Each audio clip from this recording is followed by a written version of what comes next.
Shalom. First and foremost, I want to give all praises, honor, and glory to Yahweh, Bahasham, Yahushai, Bahasham, Ruach HaKodesh. Double honors to the elders and the apostles of Great Millstone, and peace and blessings to the elect. And have a couple of headlines here that I want to go through due to the number of them. I might not go in depth right into the articles, but give you the gist of it. Because nowadays you have so much going on that you got to sort of batch these headlines together to get the information out. Now, this one was kind of funny, right? Pretty interesting here. On a general scale, right? You have a couple of topics here, right? You had the whole No Kings protest, which ended in people getting hurt, right? There were some shots fired apparently, and so on. Right, and amidst that, I think that same day you had an assassination of, was it in Minnesota? I think it was one of the politicians. I think the article will give more detail on it. And apparently this person was a part of the whole No Kings ideology or whatnot. So what we're seeing here is like almost like a formation of another narrative / face of terror. Because that's what they do. Once they give a name or a label to it, now it becomes more real. And then it's easier to just, personify it, by different actions in different places by different people that now make that name, hold more meaning, right? So now when you hear like No Kings or whatnot, it's a whole bunch of thoughts, right? Democrat pushed NGOs up in there. It's a whole bunch of things mixed up in there. And on top of that, you have the situation going on with Iran and Israel, which with the casualties and the actual bombings, you also have the effect that this will have on oil, right? On gas, on goods that are being traded, because remember that region is very important. So if due to war that region is closed off, that's going to cause a lot of ripple effects throughout the world. So there's a lot of things happening, which the Lord is obviously working, but he's stirring it up. He's stirring it up because we're getting closer and closer to that time, that set measure. Okay. And Yahushua prophesied this being the beginning of sorrows. So what you're starting to see is a shift towards a more harsh reality, right? With how people are speaking, with the energy they're coming with, it's less of this PC, politically correct kind of spirit, and more of a, it is what it is kind of spirit. So starting here, it says here, LA councilwoman asks, and then what I'll do is I'll play the video so you can hear it yourself. But a LA councilwoman asks police chief how to obstruct ICE. Law enforcement left baffled. It says here, LAPD Chief Jim McDonald shot down suggestions from a Democratic politician that police officers alert residents to federal immigration operations around the area, calling it obstruction of justice. So she was pretty much asking, is there a way that they can, utilize technology to alert them or the residents before like an ICE raid, to put it in layman's terms. And the guy is like, yeah, he wilding right now. So I'm going to play the video. You can hear it. But this is an example of, this division, right? As Yahushua, that was one of the main things he said we should look out for. And there's division on many levels, right? The whole No Kings protest, that's the division, right? And it's not just amongst people. That's one of the difference between things like this versus like the George Floyd protests and stuff like that, because that was more so people against government. This is more so people and one side against another, because here you have governors, right? There's something on that too. You have governors, you have politicians that are on this side, right? And then you have other governors, other politicians, federal government, like on the opposite side. Okay, so things that the Lord is definitely stirring things up again. But let's take a look here. Can we use technology like AI technology to create a situation where your department can identify, hey, there's agents, non-city of LA, in a neighboring town. Everyone go on alert in a way where you can support our business community and our immigrant community to know that it's time. That's something related to the lack of due process, the lack of warrants is about to hit our town. I'm asking a I'm not sure what you're asking me. creativity question here. What can your department do to do more to warn us, to warn the business community that outside of our LA borders, coming in from Inglewood, coming in from Antelope Valley, I don't know, you can warn us so that we can warn our folks in the spirit of your loyalty to the city of Los Angeles? So you're asking me to warn you about an enforcement action being taken by another agency before it happens? Yeah, Yeah, we can't do that. why not? That would be obstruction of justice. You may want to talk to the city attorney about that. So you see it here, right? That he's letting you know pretty much that, that's kind of wild, right? That's obstruction of justice right there. So, here, this is what you have going on, right? And the Lord is stirring all this up using Trump, right? We came in there with his policies, and you can see that a lot of people are not liking it. And we said that, right? It started off with the, he's better than, it's anything but Biden. It's the same thing they did to get Biden into office, right? They said anything but Trump. Now, anything but Biden has gotten this guy in there. Everybody, people voted for him because he wasn't Kamala. And in the beginning, it's like, finally, he's going to clean up the streets. He's going to do this. He's going to do that. And now that he's starting to do that, boom, here you go. Okay. And as we said, the spirit of dictatorship is really, one that will show its horns by people basically rejecting or coming against his policies, because that's what's going to prompt him to use more of an iron fist to rule. And as it says in Isaiah, the 19th chapter, that's why he's likened onto a cruel Lord, right? So let's see. Anyway, the next one here, dealing with the No Kings situation, says here, No Kings terror. Fake cop assassinates Minnesota Democrat who blocked healthcare for illegals. So this is, let me just pull this up on here. It says here, Vance Luther Beutler, 57, a former appointee of Democratic Minnesota Governor Tim Walz, is the suspected gunman in the politically motivated shooting that killed one Minnesota state representative and wounded a state senator. What does it say in 2 Ezra 15? That they shall not regard their kings nor their princes, and the course of their actions shall stand in their power. So it says here, breaking left-wing Dem activists named in shooting of Min moderate Dems. So I think that apparently this might be the guy right here.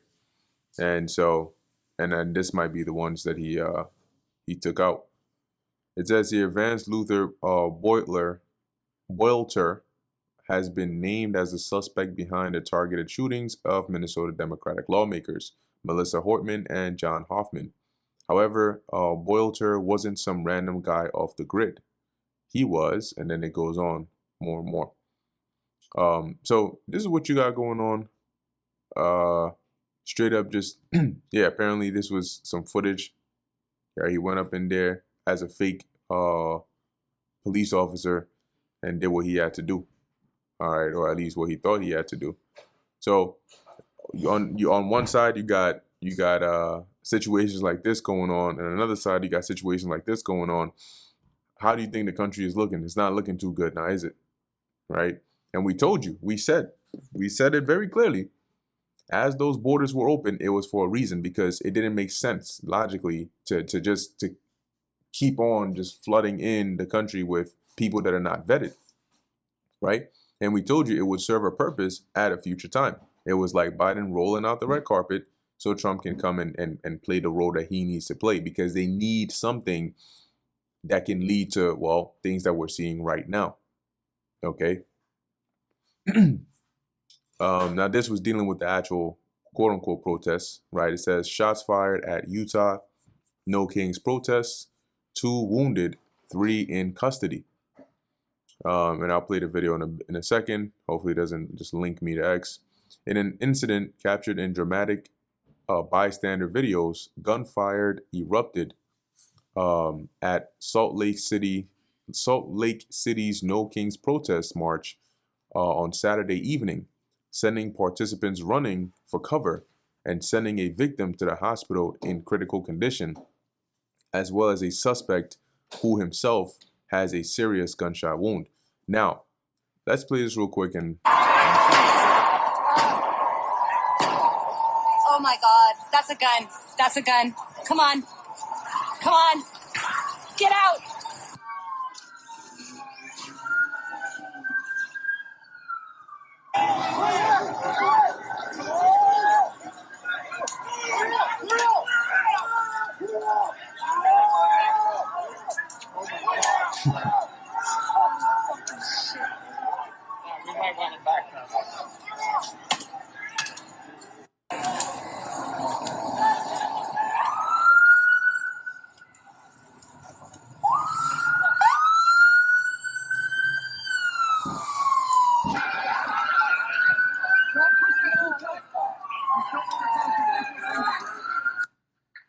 I think those are gunshots.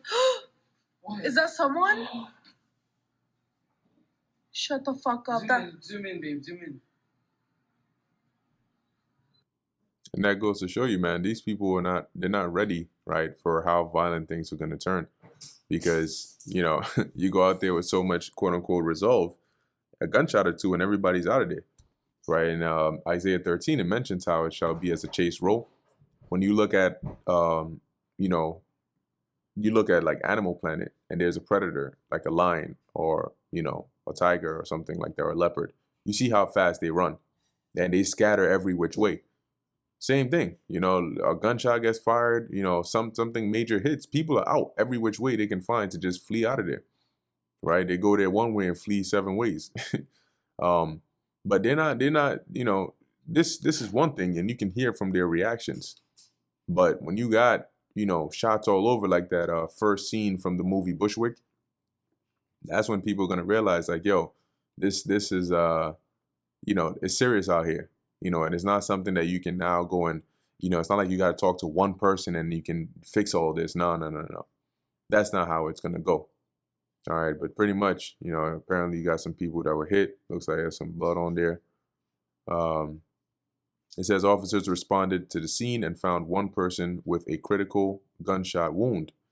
Those injuries were considered life-threatening or are considered life-threatening, said Salt Lake City Police in a statement.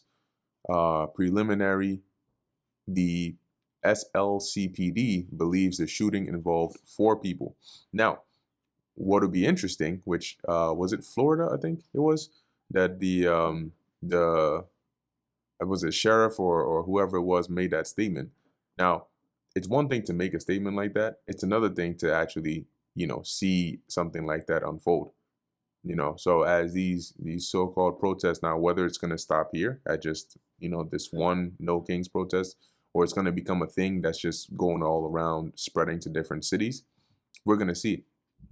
But let a situation like that happen and see what transpires, because now it turns into another bigger situation where you got, say, law enforcement felt threatened and then they ended up fatally shooting somebody at the protest.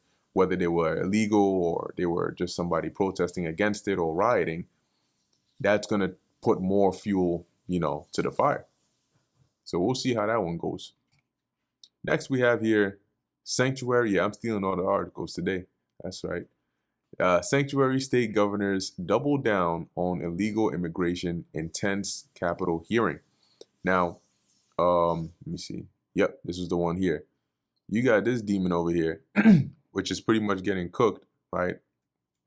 Deep fried out here in public in front of everybody about the executive order that they signed. And it's funny how they say they speak so boldly, but then when they're put on here, you know, on the hot seat, they try to use these PC, these politically correct terms to try and, swindle their way out of it. But she was pretty much getting cooked, like I said, open grill on here. And I'll play the clip real quick, but you can see, yeah, these guys, man, it's things like this that make people, that make them targets. Because as things get more chaotic, how should I mention that, right? Because iniquity shall abound. When you go into that, it goes into anarchy or lawlessness. And because of that, more and more, you're going to have the love of many waxing cold. You're going to have more situations where people are taking actions into their own hands, and they're not taking heed to the so-called higher ups. So let's take a look here and see if it'll play. Oops. Capitol Hill, Governor Kathy Hochul defending New York's immigration policies to Congress members, and she wasn't alone. Other governors were grilled too. News 4's Andrew Siff joining us now in studio with a really uncomfortable back and forth that she faced with a potential future political rival. Yeah, a little political sidebar there. As you mentioned, Governor Kathy Hochul with fellow governors in the hot seat, accusing lawmakers today of looking for a viral moment instead of trying to solve the immigration crisis. And at one point, all of D.C. seemed to get a sneak preview of a brewing New York political fight. They're horrific crimes that are committed on your watch. Congresswoman Elise Stefanik from upstate New York going after New York Governor Kathy Hochul, blaming her for crimes allegedly committed by undocumented immigrants, like the murder of a woman on the F train 6 months ago. He found a sleeping woman on the subway, lit her on fire, and burned her alive. This is in Kathy Hochul's New York. These crimes are horrific. Because of your... The political backdrop hardly subtle. Stefanik planning to run for Hochul's job next year. We deserve a governor who stands up for law-abiding New Yorkers, doesn't put illegals first, but actually puts New Yorkers first. I appreciate rather than going after the viral moment. I suggest you look at the facts. Hochul wasn't alone at this hearing. She was joined by Illinois Governor J.B. Pritzker and Minnesota Governor Tim Walz. All have been highly critical of the Trump administration's deportation efforts. This is a flagrant abuse of power and nothing short of an assault on our American values. Walz asked to defend calling ICE the modern-day Gestapo. Do you realize how disgusting a phrase that is, considering the history of Nazi Germany? What I said, Congressman, and I have a long history of supporting law enforcement, I said President Trump was using them as his modern-day Gestapo, not identifying who you are, coming up in unmarked vans, taking people away. The hearing taking on extra urgency amid California's crisis, with federal troops on the ground in L.A., but Hochul reminding the GOP-led committee of her working relationship with the president when questioned on funding. You are spending about roughly $4 billion on illegal immigration.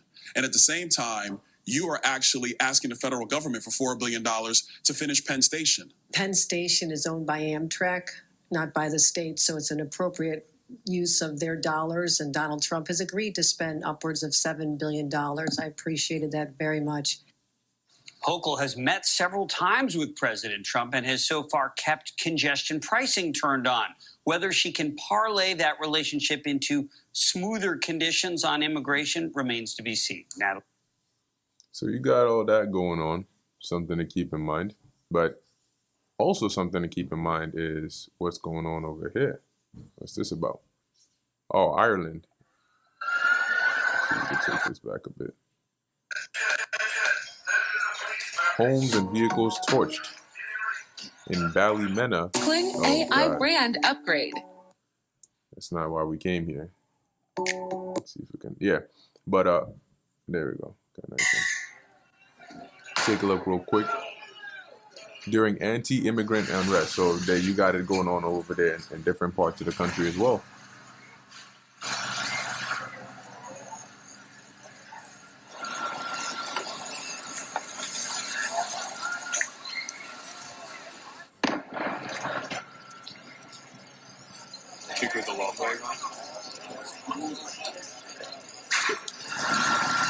Kling AI brand. All right, that's enough. So and in what is that saying? Second Ezra, the 9th chapter, right? Uproars of the people around the world. And it seems that what's going on over there in Ireland is also due to, immigrants or immigration or something of those lines. So the world is turning up, and it's as we keep on telling you, like soon enough, people are gonna start to piece two and two together and start realizing, oh shoot, this is starting to sound like what these people have been saying this whole time. We call them crazy for it because we, in our minds, we're in a time of peace. But now that we're in a time of craziness, they don't sound so crazy anymore. In fact, they sound more normal than we do. Think about it. If you are prophesying of crazy times in a time of peace, they look at you as you're crazy. But once that time of peace becomes crazy, now you sound normal. And they sound crazy thinking of peace, right? And that's that harsh reality that's coming. And lastly, we have here, apparently we can't read it because we're not members here, but the headline is good enough. It says here, what's next for oil? Banks see oil spiking as high as $120. Worst case odds rise to 17%. And why do you think that is? Well, it involves, a hint for you is it involves Israel and Iran. Okay, the two eyes that are beefing over there in the east right now. So a lot of things are happening. We got to watch and see how they all intertwine because it's all the Lord's movie at the end of the day. But as long as we continue to do that which is pleasing to the Lord, as these calamities come, Lord willing, will be preserved. Now, real quick, this is Habakkuk chapter 1, verse 5. It says, behold ye among the heathen, and regard and wonder marvelously, for I will work a work in your days, which ye will not believe, though it be told you. And that the Lord is doing that similarly again now, right? Where people are going to start to see and hear and experience things that are what's called unbelievable, right? Unprecedented, a time like never before, as the scriptures say. And that's when they're going to try to seek the Lord. But as he says, they shall not find him. So anyway, with that, Lord willing, you were informed and edified. In closing, I want to give all praises, honor, and glory to Yahweh, Bahasham, Yahushai, Bahasham, Ruach HaKodesh. And until next time, Shalom.